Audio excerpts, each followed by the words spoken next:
You don't have to be on every channel, on every platform, doing stuff you hate to be visible. That is not what visibility is all about.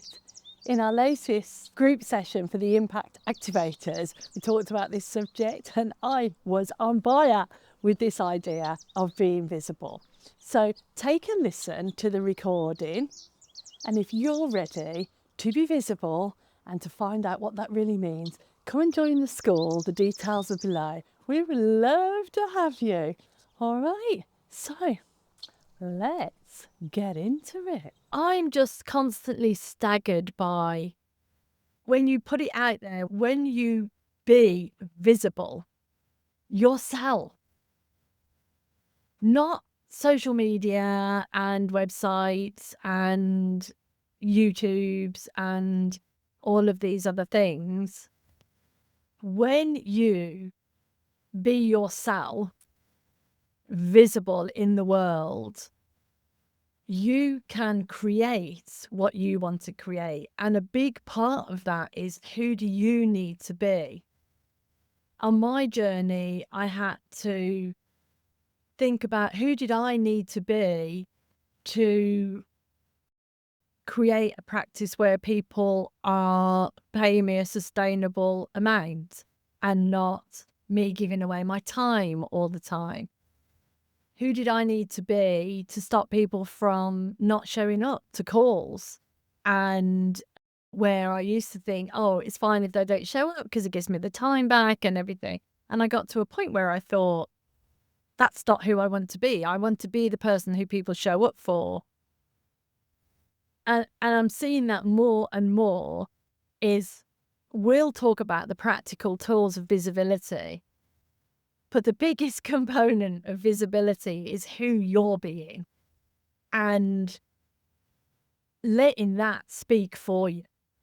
So nobody has to be on a platform that they don't want to be on. Nobody has to be fighting the algorithms. Nobody has to force themselves to post every day if that's not your thing. We talk a lot about accountability and showing up and being consistent, and I still abide by that.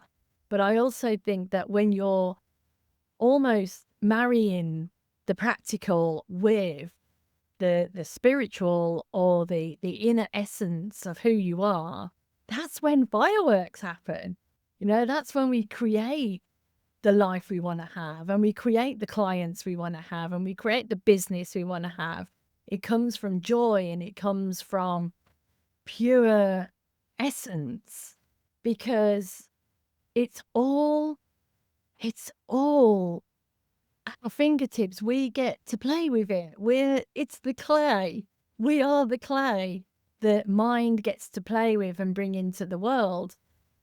And I listened earlier to a very motivational podcast by somebody that I wouldn't normally listen to. And, you know, it was two guys, and they were a bit out there for me, and a bit bro and a bit loud and a bit, yeah. And I wouldn't normally listen to it, but someone I trust said it was worth listening to, and I listened to it, and my socks were literally blown off, because I could see, because this one person actually ended up coaching the other person, and they're multi-millionaires, and, you know, they've done big things in the world. But what I really saw was, what he was saying was, you have to come from joy. He was saying that, this multi-millionaire to the other multi-millionaire, you have to come from joy. You have to watch what you're saying about yourself. If you say, you know, I have to suffer, or I'm bad at spending money, or I'm a starving artist, or whatever it is, when you talk about yourself in that way, you are putting yourself in a box. And when you use those words, you believe those words, because you're molding the clay. You're creating the thing. And I never really thought about words like that before, but then I started to realize, oh yeah, back in the day, I was told that I was ugly and stupid from a child, you know, and that went on for years, and I believed it. And then one day I thought, well, you know, maybe I'm not ugly. I'm okay. And maybe I'm not stupid. I'm middle. And that helped. And just last night, I sat in a room of entrepreneurs, people who have created seven-figure businesses, which I've never done, that I sat in the room with a year ago and thought, oh, I don't even know why I'm here. Like, I can't speak to these people.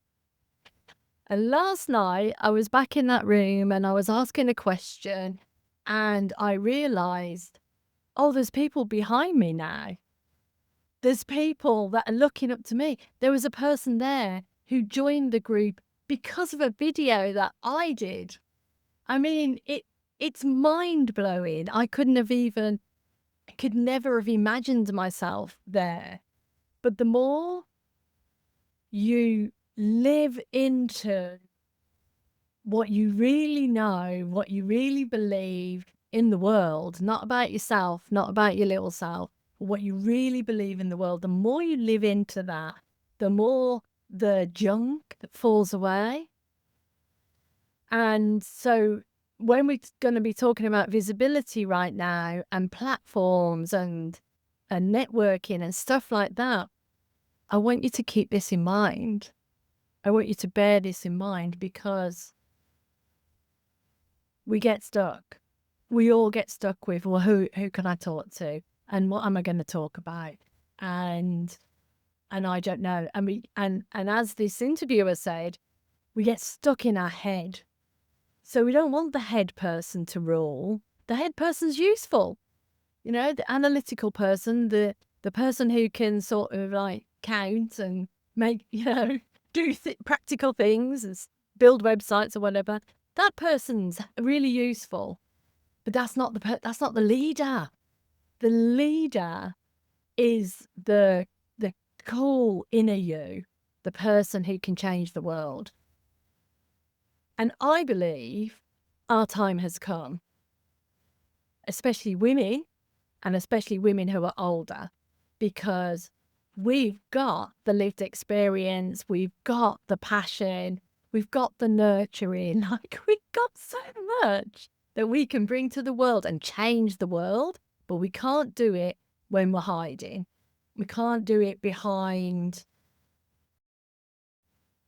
our doubts and our worries about what other people will think about us and everything else.